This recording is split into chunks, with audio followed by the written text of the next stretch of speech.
Assalamualaikum warahmatullahi wabarakatuh. Saudara-saudara sekalian, bicara tentang monyet Rizik Syihab itu nggak ada habisnya. Tapi bukan bicara positif-positif, bukan. Soalnya karakter Rizik itu negatif semua. Bagaimana nggak negatif? Dia itu tukang adu domba, tukang fitnah, tukang provokasi, tukang merendahkan kiai-kiai pribumi, tukang merendahkan orang lain, tukang merendahkan pemerintahan Indonesia. Pokoknya semuanya direndahkan. Tukang nantang-nantangin orang, tukang nantang perang pribumi. Pokoknya orang ini itu melebihi iblis ya. Iblis saja nggak begitu, iblis saja nggak pernah menantang-nantang. Ini si monyet Rizik Syihab ini semua orang ditantang. Jadi jelas kelakuannya melebihi iblis. Padahal dia ngaku cucu Nabi. Tidak mungkin dia cucu Nabi.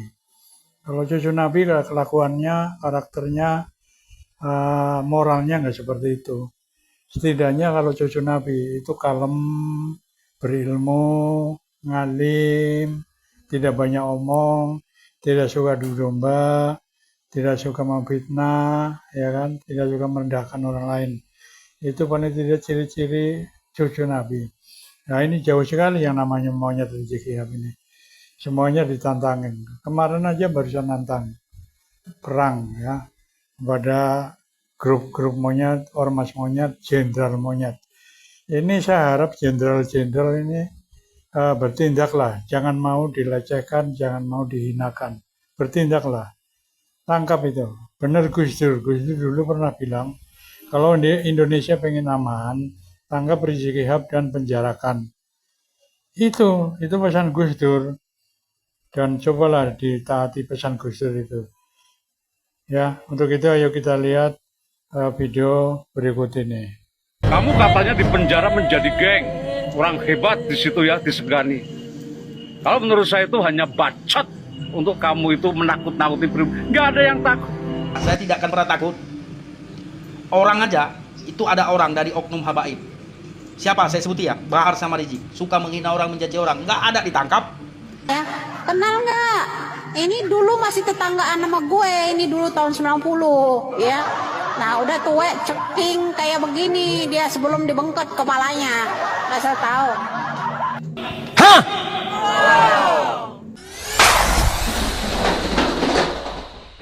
Assalamualaikum warahmatullahi wabarakatuh. Sebelumnya saya ingin mengucapkan minal aidin wal faidin, mohon maaf lahir dan batin buat semua teman-teman dan juga sahabat-sahabat AA DJ dimanapun berada. Nah, kemarin beberapa hari kita tidak sempat upload video karena ada sedikit kendala dari channel AA DJ. Alhamdulillah sekarang kita bisa mengudara kembali berkat dukungan teman-teman semua. Nah, kalau kita melihat statement Rizik Syihab kemarin beberapa hari sebelum hari Lebaran, mana Rizik Syihab nantang perang setelah habis Lebaran. Dan sekarang puasa sudah selesai, Lebaran pun sudah melewati 7 hari. Namun ya seperti yang kita ketahui, Rizik Syihab tidak kelihatan batang hidungnya. Ini menandakan bahwa beberapa kali Rizik Syihab yang berkuar-kuar nantang perang itu nihil kawan ya. Ini untuk para mukibin, semestinya Anda harus berpikir bahwa tujuan Rizik Syihab mengatakan itu untuk mengadu pribumi. Dengan berstatement ajak perang, para mukibin akan menjadi tersulut dan bersemangat untuk menyambut seruan Rizik Syihab. Tapi padahal sebetulnya itu hanya adu domba dan sangat membahayakan sekali terhadap generasi pribumi, terutama para mukibin. Kenapa? Karena kalau ini terjadi chaos, maka yang jelas mukibinlah yang akan menjadi korbannya. Sekarang warga pribumi ini betul-betul serius. Kapanpun akan menghadapi Rizik Syihab dengan gerombolan-gerombolannya. Segera bubarkan organisasi monyet dan tangkap para pemimpin monyet beserta laskar monyetnya, serta pecat semua oknum yang jadi backing gerombolan monyet tersebut. Sebagai reaksi provokasi dan intimidasi sekelompok oknum perusuh dan untuk menjaga kecintaan dan kemuliaan nasab Nabi Muhammad Sallallahu Alaihi Wasallam. Sebut saja, kapan kita mau perang? Sebutkan harinya, sebutkan tempatnya, sebutkan tanggalnya. Bawa kau punya pasukan monyet semua. Kami akan lawan kalian sampai tetes darah terakhir. Harmonis. Islam dengan non-Islam itu ikatan silaturahim itu selalu terjaga. Tetapi semenjak masuknya dapurmu, umat pada digoncang, dibentur-benturkan. Kamu mengaku duriah Rasul. Darah kami mengalir darah Rasul. Darah kamu itu mengalir darah babi dan darah anjing. Gak ada yang takut dengan dapurmu, Bahar. Karena kamu sudah kelewatan. Di bulan Ramadan ini, yang harusnya kamu itu bisa mengondisipkan majelis-majelis kamu, orang-orang pengangguran itu. Justru kamu malah mengatakan kalau ulama itu monyet, kamu yang monyet. Bahar, tolong video ini di-sharekan. Saya akan tantang kamu. Tidak ada yang takut. Kamu mati, saya mati. Saya nggak bawa apa-apa. Karena saya membunuh Dajjal. Membunuh manusia yang laknat. Yang memecah belah umat. Dulu hubungan antara habaib dengan pribumi itu baik-baik saja. Semenjak adanya kamu, semua kena dampaknya. Hati-hati dengan ucapanmu banget. Kenapa dengan ucapan saya? Salah? Ada yang salah? Saya terangkan, saya tidak ada menghina Bapak Idrus Al-Jupri Palu terkait mau didaftarkan menjadi pahlawan nasional. Saya sampaikan, dia bukan lahir di Indonesia, lahirnya di Yaman. Kenapa mau dimasukkan ke dalam daftar pejuang Republik Indonesia? Salah satu yang berhak ya dimasukkan ke dalam daftar pejuang Republik Indonesia itu asli warga pribumi dan ikut berjuang. Idrus ikut berjuang nggak? Pak Idrus itu ikut berjuang nggak? Kalau dia memang ikut berjuang, kenapa dulu di dalam buku sejarah ya saya dulu sekolah SD, SMP, SMA, nggak ada saya pernah mengenal yang namanya pejuang itu Idrus Al-Jupri Palu. Palu itu karena dia tempatnya di Palu ya. Ya,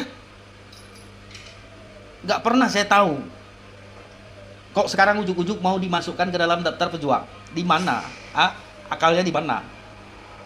Jelas ditolak sama pemerintah Republik Indonesia. Mau 300 kali pun, ini baru 3 kali ya. Mau 300 kali, 3000 kali, nggak akan bisa. Selagi pemerintahannya benar. Selagi pemerintahannya bukan dari kelompok mereka. Ya, syarat menjadi pahlawan nasional itu harus ikut berjuang. Lahirnya di asli pribumi lah katakan. Kalau yang dia lahirnya di Yaman, besarnya jadi Indonesia, buat apa? Aduh, nih ya, saya kasih tahu lagi. Selagi saya ngomongnya tidak menghina, memaki orang, menyudutkan orang, saya rasa saya tidak akan pernah takut. Orang aja, itu ada orang dari oknum habaib. Siapa? Saya sebutin ya, Bahar sama Rizik. Suka menghina orang, mencaci orang. Nggak ada ditangkap. Konon saya yang nggak pernah menghina orang. Ayo. Dan kalian ya, mau buat yang komentar, para mukibin, para pecinta penjilat pantatnya oknum habaib. Yang suka mencium pantatnya si Rizik sama Bahar ya, mencium tangan ya. Kalian para mukibin, sadar kalian sadar ya, Indonesia ini yang memerdekakan nenek moyang kita, bukan nenek moyang yang mereka. Nenek moyangnya mereka jadi pengkhianat. Fakta yang saya sampaikan, Usman bin Yahya, dari mana dia? Jadi apa dia di Indonesia? Jadi muktinya Belanda yang mengharamkan pejuang kita untuk melawan penjajah pada waktu itu. Ayo, betul kan? Terus, nggak habis sampai di Usman bin Yahya. Setelah Indonesia merdeka, 6465, Musuh Al-Munawar dari mana? Satu tempat asal muasal kan? Dan dari oknum habaib. DNID. Dari mana? Coba dulu berpikir. Makanya belajar sejarah. Oke? Saya tidak ada menghina Bapak Idrus Al-Jupri. Yang saya sampaikan, saya tidak pernah mengenal beliau di dalam sejarah di waktu saya sekolah. Kalau memang dia ikut berjuang pada waktu itu, pastinya ada di dalam buku sejarah. Ya. yang memerdekakan bangsa ini, saya sampaikan sekali lagi, bukan pendatang ya. Kalaupun ada pendatang ikut membantu itu dari Cina dan dari Jepang. Coba buka sejarah. Kalau dari Yaman nggak ada. Oke? Sementara Pak Idrus itu lahirnya di Yaman, besarnya aja di Indonesia. Salam waras, salam hormat. Ya, sekali lagi saya tidak akan pernah gentar. Tidak akan pernah takut. Yang saya sampaikan ini real. Kepentingan saya tidak ada. Ya. Oke? Nggak ada kepentingan saya. Saya bukan pejabat negara. Saya hanya rakyat biasa, yaitu pribumi. Ya, saya tidak mau kalau orang luar yang nggak ikut berjuang, yang bukan lahir di Indonesia dimasukkan ke dalam daftar pejuang. Lebih baik kita cari, ya, daerah, pokoknya Indonesia inilah dari Sabang sampai Merauke, cari yang asli pribumi, yang masih belum terdaftar. Pasti ada. Lebih bagus kita cari orang asli pribumi yang lahir di Indonesia menjadi pahlawan. Kita daftarkan, itu baru saya setuju. Oke? Assalamualaikum warahmatullahi wabarakatuh. Tadrun, lo kenal dia nggak? Lo kenal siapa ini yang lo panggil itu? Kenal nggak? Ini tahun 90 lalu ini. Nah, ini masih tetangga gue dulunya. Dia masih teriak-teriak jualan minyak nyong-nyong itu. Ya. Nah, ini loh aslinya. Sebelum diangkat jadi anggota PAM Swakarsanya Soeharto. Ya. Nah, ini. Ya, kenal nggak? Ini dulu masih tetanggaan sama gue. Ini dulu tahun 90, ya. Nah, udah tua ceking kayak begini dia sebelum dibengket kepalanya. Nggak saya tahu. Teh, gimana Habib-Habib palsu dari Yaman? Jangan kau tanya-tanya saya, ya. Jangan kau pancing-pancing saya membicarakan fakta. Nanti saya digeruduk masa pemegang kunci surga. Nanti saya ditanyain soal ayat-ayat lah. Disuruhnya lah saya pakai kerudung, ya kan? Jangan kau pancing-pancing. Ya, banyak yang tidak suka. Nanti itu ternak-ternaknya tuh bermunculan. Udah serasa, nanti sosial media saya serasa mau kiamat.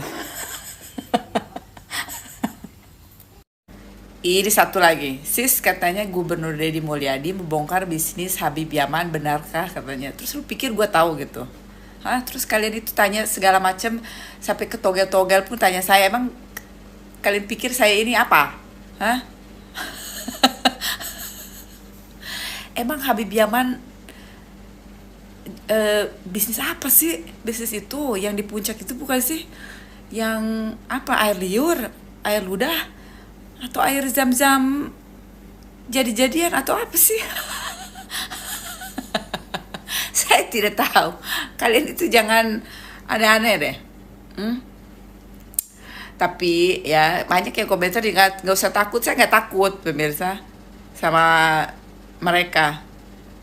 Mereka tuh cuma ngotor-ngotorin Indonesia saja. Benar nggak sih pemirsa?